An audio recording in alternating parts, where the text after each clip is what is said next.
참된 회복을 위하여 우리 느헤미야 강해 설교 오늘 네 번째 시간입니다. 느헤미야 1장에서 애통과 금식하며 기도합시다 이렇게 시작이 되었고, 하나님께서는 그 기도에 응답하셔서 하나님의 은혜 가운데 느헤미야가 믿음의 확신을 가지고 결단하고 백성들과 함께 예루살렘 성벽 재건을 위해 확신을 가지고 출발하게 했습니다. 3장에 가서 지난 시간에 서로 협력하여서 참 온 백성들이 예루살렘 성벽을 중수해 나가는 참 이런 은혜로운 일이 펼쳐지고 있는 가운데, 오늘 4장에 들어와서는 낙심케 하는, 즉 방해하고 또 회방하는 이 장애가 생기기 시작을 합니다.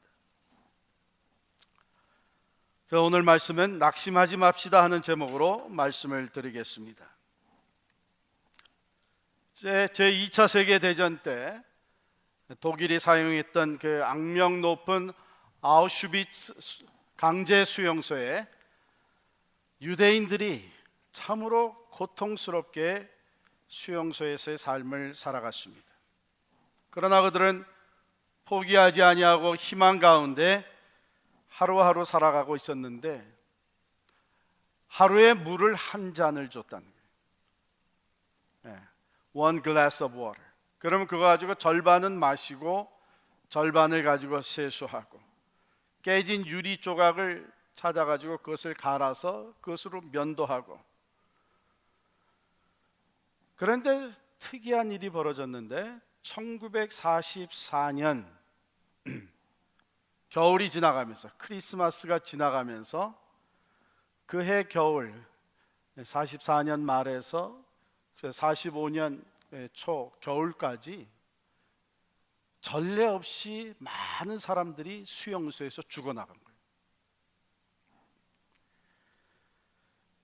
그 이유는 다른 것이 아니고 질병이나 또는 고문이 너무 심해지고 그 후유증 때문이 아니라, 44년도에 소문이 수용소에 퍼져나갔는데, 금년 크리스마스가 되면 독일군들이 유태인 강제 수용소에서 사람들을 다 석방할 것이다 하는 소문이 퍼진 거예요. 그러니까 그 희망 가운데 매일매일 끈질긴 그 믿음을 가지고 살아갔어요. 1944년 크리스마스가 됐는데 한 사람도 석방되지 않았어요. 그것이 헛소문이었다는 것이 확인이 됐어요.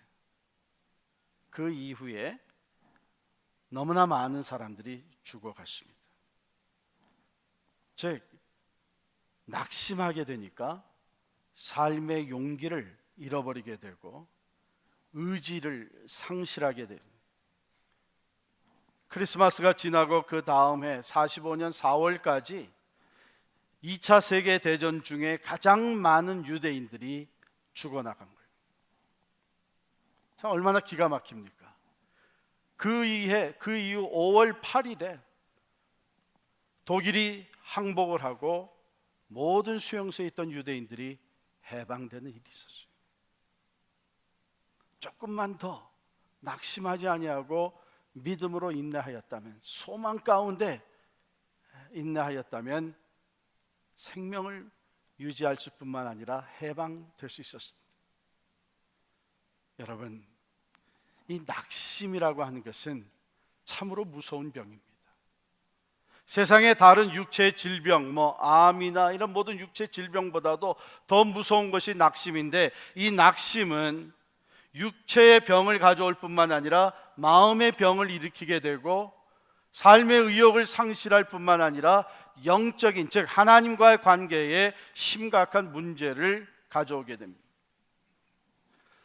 출애굽한 이스라엘 백성들이 광야를 지나가면서, 사실 이 유대 백성, 이스라엘 백성들은 다른 민족들이 역사 속에 경험하지 못했던 하나님의 능력과 하나님의 살아계심과 하나님의 기적을 누구보다도 많이 체험했습니다.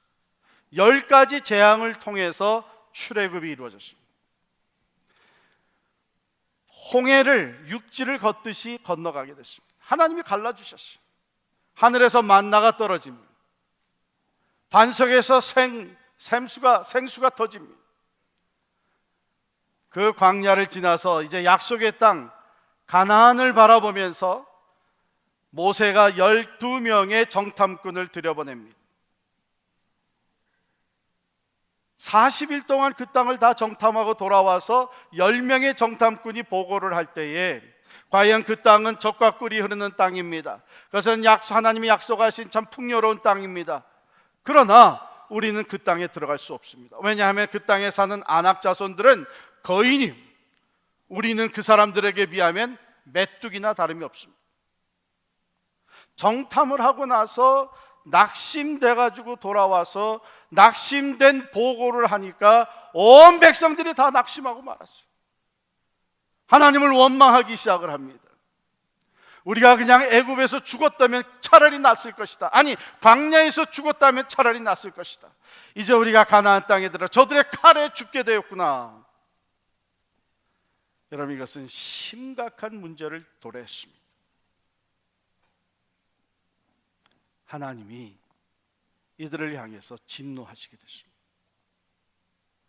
어떻게 너희들은 그렇게도 나를 신뢰하지 못하느냐?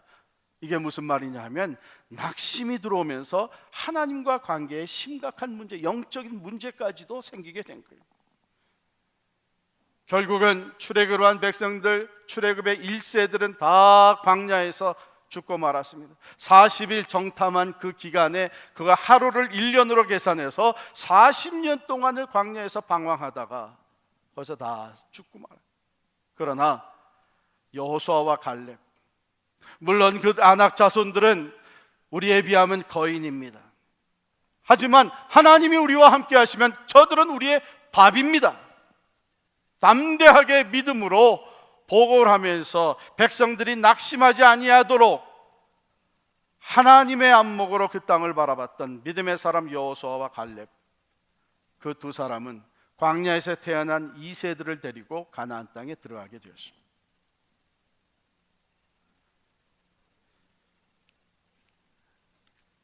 오늘 본문 말씀을 보면 느헤미야와 유대 백성들이 예루살렘 성벽을 재건하는 가운데 그들을 낙심하게 만드는 일이 벌어지고 있습니다.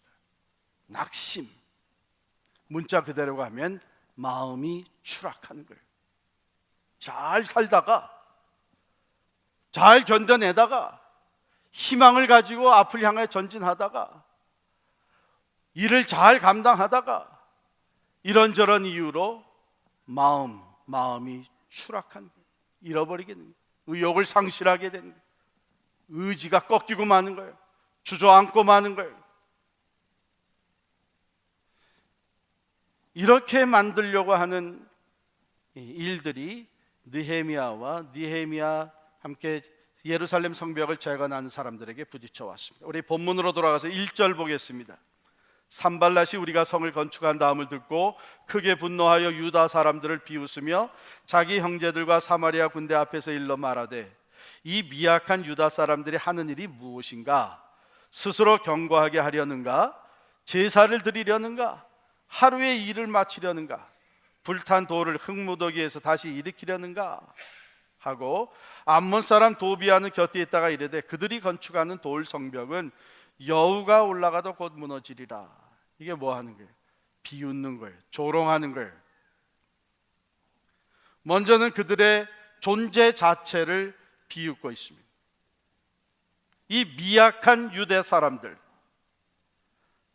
사실 그들은 인간적인 만목으로 보게 되면 미약한 사람들이에요. 왜? 많은 사람들이 포로 생활을 하다가 돌아왔어요. 또 포로로 붙잡혀가지 않고 그 땅에 남아있던 사람들은 오랜 세월 동안 능력을 당하면서 말할 수 없이 피곤하고 지쳐 있었습니다. 그러니까 세상적인 안목으로 보게 되면 아무 일도 할 수 없는 미약한 존재들이에요.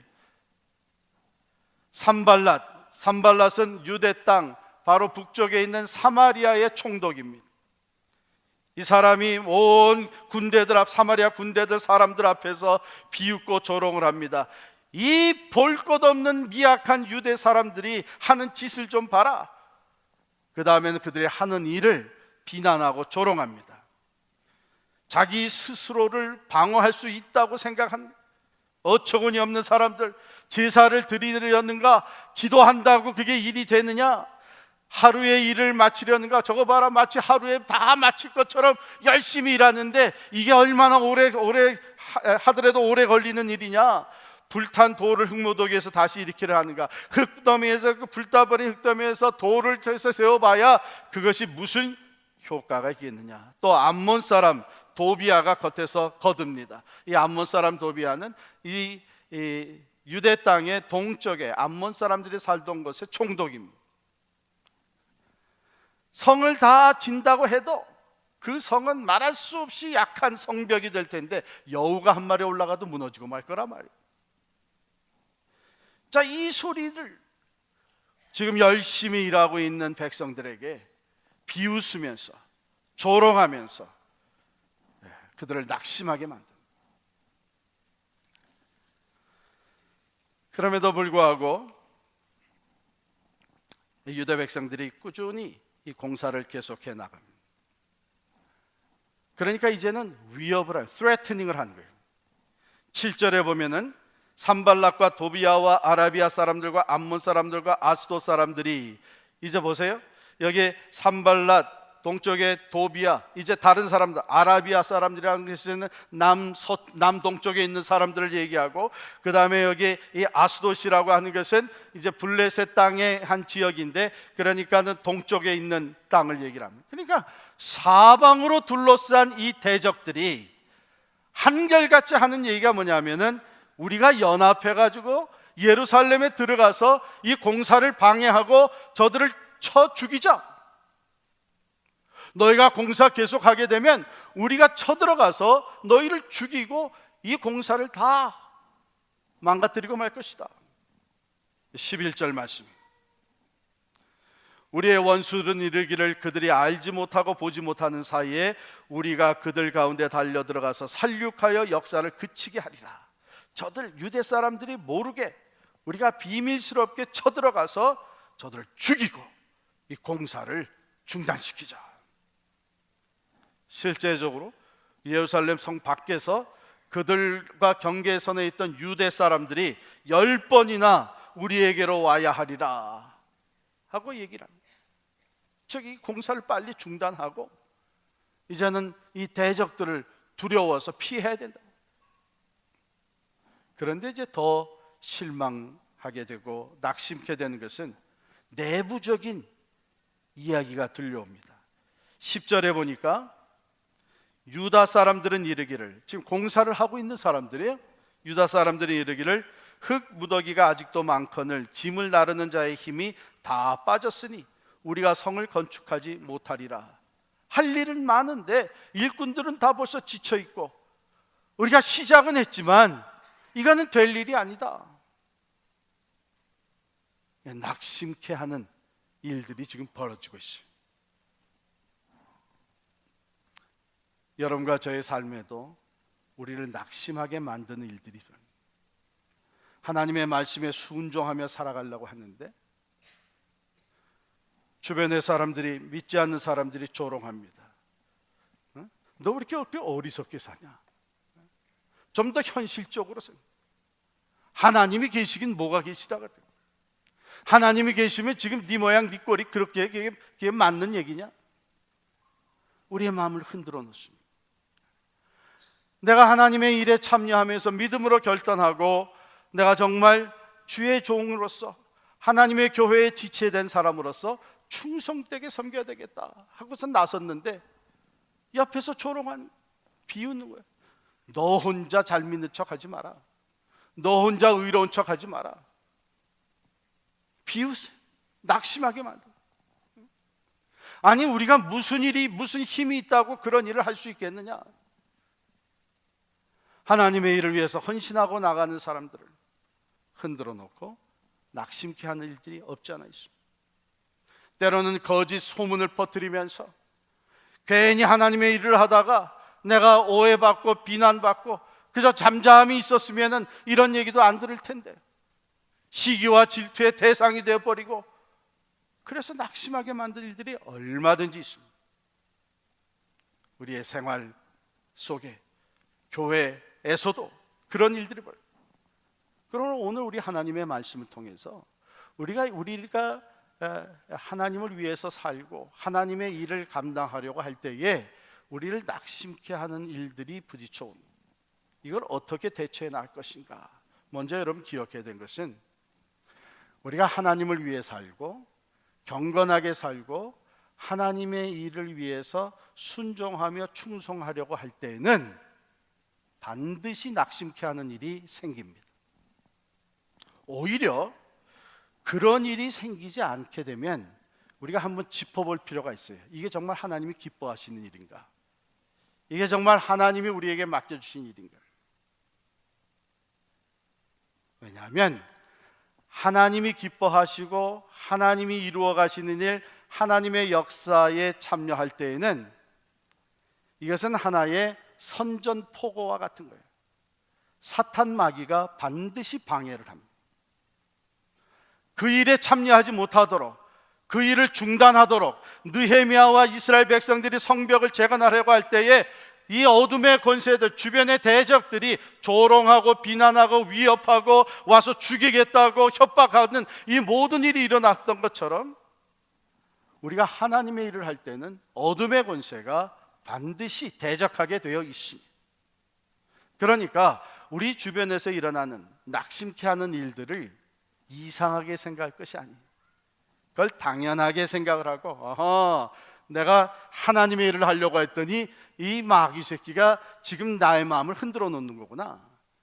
지금 하나님이 새 일을, 새 역사를 시작하시니까 이 어둠의 권세가 지금 불안해하고 있는 거구나.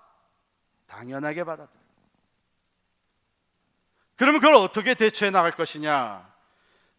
오늘 말씀으로 돌아가서 4절 9절을 읽습니다.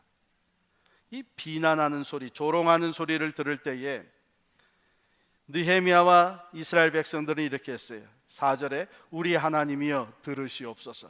우리가 업신여김을 당하나이다. 원하건대 그들이 욕하는 것을 자기들의 머리에 돌리사 노략거리가 되어 이방에 사로잡히게 하시고 주 앞에서 그들의 악을 덮어두지 마시며 그들의 죄를 도말하지 마옵소서.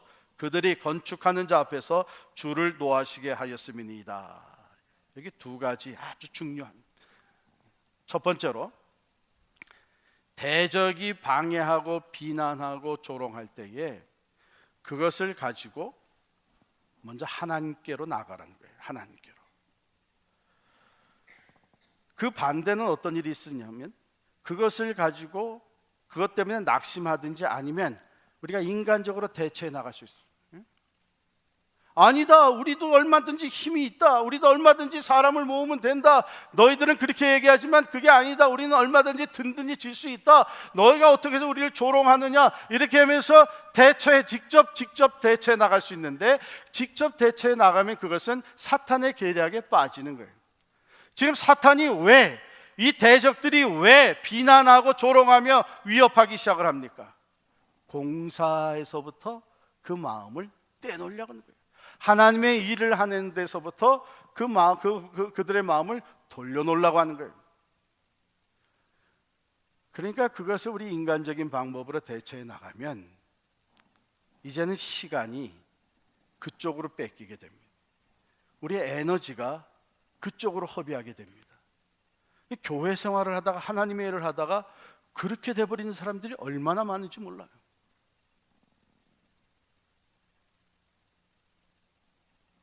하나님의 역사를 위해서 사용돼야 되는 시간과 그 마음과 열심과 에너지가 이제는 다른 데로 향할 수 있도록 하는 것이 사탄의 계략이에요.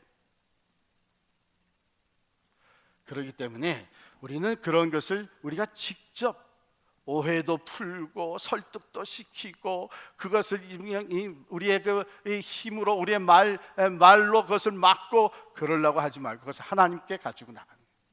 느헤미야와 이스라엘 백성, 하나님이요, 하나님이 들으십니다.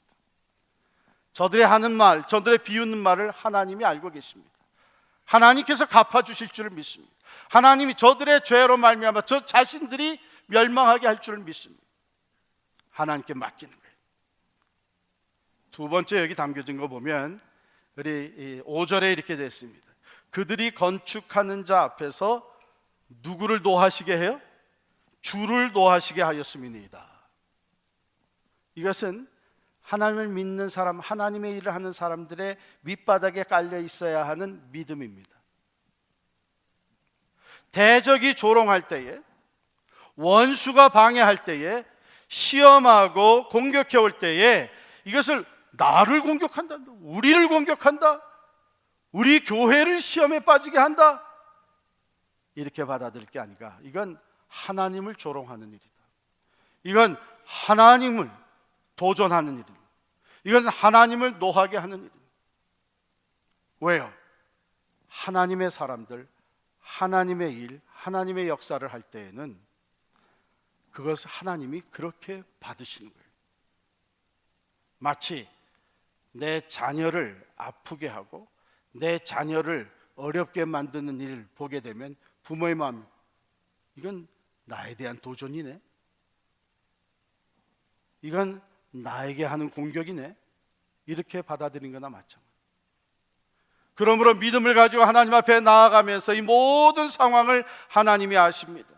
하나님을 분노케 하는 이 일을 하나님이 맡아서 행하실 줄을 믿습니다. 기도로 나가는 거예요. 그리고 묵묵히 자기들에게 맡겨주신 일을 계속 진행해 나갑니다. 계속 성벽을 쌓는 일을 진행해 나가니까 이제 오히려 누가 더 불안해지고 누가 더 초조해지나 하면 이 원수들이 더 불안하고 초조해진 거예요. 그래서 여기 보면은 그들이 심히 분노하여 그랬어요. 7절에 그 허물어진 틈이 메꾸어져 간다 함을 듣고 조롱하던 자들이, 비난하던 자들이 심히 분노했어요. 이게 무슨 분노가 무슨 분노예요? 이스라엘 백성들에 대한 분노이기도 하지만 지금 자기들의 계략대로 일이 되지 않으니까 화가 나기 시작하는 거예요. 그래서 그 다음에 하는 것이 뭐냐면 이제 협박하고 공격을 합니다. 이제 우리가 그래서 죽이자, 방해하자, 사방으로 몰려 들어가서 우리가 너희를 방해하고 죽일 것이다, 위협해 옵니다. 자, 그거에 대해서 어떻게 합니까? 9절에 보면은 우리가 우리 하나님께 기도하며 또 기도합니다. 하나님 앞에 의지합니다. 하나님을 신뢰하면서 하나님 앞에 믿음으로 나갑니다. 하나님께서 이 모든 것을 해결해 주실 것을 믿고 기도하는데, 기도만 하는 것이 아니로 믿음으로 자기들이 할 일을 철저하게 준비해 나갑니다. 여기서 우리 한번 짚고 넘어가요. 여러분, 믿음으로 나간다고 하니까, 믿음으로 우리가 싸운다고 하는 것은 하나님께 맡기고 우리는 가만히 있어도 된다 하는 그런 얘기가 아니에요. 오늘 본문 말씀에 보면 믿음으로 나갑니다. 이들이 하나님을, 여기 14절 볼까요? 14절에 보면 내가 돌아본 후에 일어나서 귀족들과 민장들과 남은 백성에게 말하기를 너희는 그들을 두려워하지 말고 지극히 크시고 두려우신 주를 기억하고 너희 형제와 자녀와 아내와 집을 위하여 싸우라 하였느니라. 우선 믿음으로 산다고 하는 것은 긍정적인 생각을 갖는 거예요. 두려움이 아니고 주저하지 아니하고 낙심하지 아니하고 하나님께 기도하고 나아갈 때 하나님이 우리를 도우시고 하나님이 우리를 기억하신다고 하는 긍정적인 생각을 갖게 해주는 것이 믿음입니다. 믿음으로 한다고 하면서 낙심하고 부정하고 다른 사람들을 또 낙심케 만드는 것은 그건 믿음이 아닙니다. 또 한 가지, positive thinking, positive psychology, 그게 믿음이라고 착각하면 안 됩니다. 그저 긍정적으로 생각하고 포지티브하게 생각하고 있는 것이 마치 이게 우리의 믿음을 세워주는 것 같이 착각하면 안 돼요. 그 반대예요. 우리가 하나님을 온전히 신뢰하고 믿음으로 나가게 되면 긍정적인 사고를 하게 됩니다. positive thinking이 일어나게 됩니다. 걱정과 두려움, 불안함과 초조함이 사라지게 됩니다. 뿐만 아니라 적극적인 행동이 나오게 됩니다. 여기 17절에 보면 저들이 하나님을 신뢰하고 가만히 있는 것이 아니라 긍정적인 생각을 가지고 적극적으로 나갔는데 한 손으로는 일하고 한 손으로는 병기를 잡습니다. 뿐만 아니라 조직적이 됩니다. 16절 보게 되면 절반씩 나누어서 한 사람은 일을, 역사를 계속해 나가고 또 한쪽은 이 창과 방패와 활을 가지고서는 이제 전쟁 태세에 들어가게 됩니다. 그리고 더 한 걸음 내려가게 되면은 이 17절에 성을 건축하는 자와 짐을 나르는 자는 다 각각 한 손으로 일을 하고 한 손에는 병기를 잡고 칼을 찹니다. 언제 어떤 상황에서든지 하나님의 일을 하는 가운데 대적이 쳐들어오게 되면 전쟁할 수 있는 만반의 태세를 갖추고 계속해서 일을 해 나가는 거예요. 긍정적이고 적극적이고 조직적이고 뿐만 아니라 창의적이 됩니다. 18절 보시면 건축하는 자는 각각 허리에 칼을 차고 건축하며 나팔 부는 자는 내 곁에 섰느니라. 내가 귀족들과 민장들과 남은 백성에게 이르기를 이 공사는 크고 넓음으로 우리가 성에서 떨어져 거리가 먼즉 너희는 어디서든지 나팔 소리를 듣거든 그리로 모여서 우리에게 나오라. 뭐예요? 창의적이에요. 우리가 공사는 흩어져서 계속 다 해나가야 되는데 만일에 대적이 쳐들어오게 되면 어떻게 알릴 것이냐? 나팔을 불면 되겠다. 그리고 이 나팔 부는 자는 총감독을 맡는 마지막 커맨드를, 명령을, 지시를 할 수 있는 느헤미야 옆에 항상 딱 붙어 있어야 되겠다. 그래서 나팔 소리가 들리게 되면 일하던 것을 다 멈추고 하나로 모여서 전쟁을 할 수 있도록. 낙심하는 것이 아니라 긍정적이 되고 적극적이 되고 조직적이며 창의적인 것, 이것은 하나님을 신뢰하는 믿음에서 나오는 것이었습니다.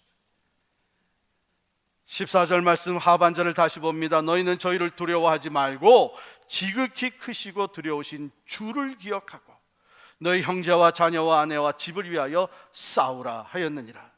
또 내려가서 20절 말씀 하반에 보면 너희는 어디서든지 나팔 소리를 듣거든 다 모여라. 우리 하나님이 우리를 위하여 싸우시리라. 할렐루야. 하나님이 함께 하십니다. 여러분, 이것을 한마디로 요약하면 우리를 낙심케 만들고 우리를 시험하고 하나님의 일을 하는 것을 중단케 하려고 하는 이런 일들이 벌어질 때 우리는 하나님을 바라봐야 될 줄 믿습니다. 여호와를 앙망하는 자는 새 힘을 얻으리니 독수리의 날개침이 올라감 같을 것이요 달려가도 곤비치 아니하겠고 걸어가도 피곤치 아니하리라. 할렐루야. 믿음의 주여 또 온전케 하시는 예수만 바라보세요. 이 소리 듣고 저 사람들이 비난하고 방해하는 것 때문에 마음 상하고 흔들리고 거기 가서 이렇게 대처하고 저렇게 그렇게 하는, 그건 다 하나님께 맡기고 믿음의 주여 또 온전케 하신 예수만 바라볼 때에 하나님께서 우리의 믿음을 붙잡아 주시고 하나님께서 느헤미야와 함께 하셨던 지혜와 능력을 주시고 하나님께서 친히 도우시사 승리 있게 하실 줄을 믿습니다. 이 모든 것을 다 극복하고 느헤미야와 예루살렘 백성의 유대의 백성들은 기적과 같이 52일 만에 성벽을 완전히 재건한 줄을 믿습니다. 하나님은 오늘도 살아계셔서 하나님을 바라보는 자들, 모든 상황 속에서 오직 믿음의 주여 온전케 하시는 예수님을 바라보는 사람들을 하나님은 도우시고 능력으로 함께하여 주셔서 믿음으로 승리하게 만들어 주시는 줄을 믿습니다. 올림픽 출전 3개월을 앞두고 발뼈에 부상을 입었다고 하는 것은 낙심할 수밖에 없는 상황입니다. 7주 동안이나 치료를 받고 있어야 된다고 하는 것은 참으로 포기할 수밖에 없는 상황이었습니다. 그러나 하나님은 그녀에게 말씀을 주시고 로라 웰컨스는 그 말씀을 붙잡았습니다. 내게 능력 주시는 자 안에서 내가 모든 것을 할 수 있느니라. 낙심하지 아니하고 담대하게 출전하였을 뿐만 아니라 최선을 다해서 다이빙을 하기 전마다 그 말씀을 붙잡고 내게 능력 주시는 자 안에서 I can do all things in Christ who strengthens me. 담대하게 다이빙을 하고 승리를 거두었습니다. 금메달을 목에 걸게 되었습니다. 사랑하는 성도 여러분, 지금 낙심케 하는 일이 여러분에게 있습니까? 하나님을 위해 살고자 하는 여러분들의 삶 속에 여러분들의 마음을 흔들어 놓고 낙심케 하는 사건이 터졌습니까? 불안에, 의심에, 또는 나 자신의 연약함으로 말미암아 포기하고 싶은 생각이 들어오고 있습니까? 하나님을 바라보시기를 바랍니다. 갈라디아에 주신 말씀입니다. 우리가 선을 행하되 낙심하지 말지니 포기하지 아니하면 때가 이르되 거두리라. 할렐루야. 약속하신 하나님은 말씀대로 이루시는 신실하시고 전능하신 하나님이십니다. 우리를 낙심케 하는 모든 상황 가운데서 하나님을 바라보시기를 바랍니다. 여호와를 앙망하는 자는 새 힘을 얻으리라. 독수리의 날개침이 올라감 같을 것이요 달려가도 곤비치 아니하겠고 걸어가도 피곤치 아니하리라. 내게 능력 주시는 자 안에서 내가 모든 것을 할 수 있느니라.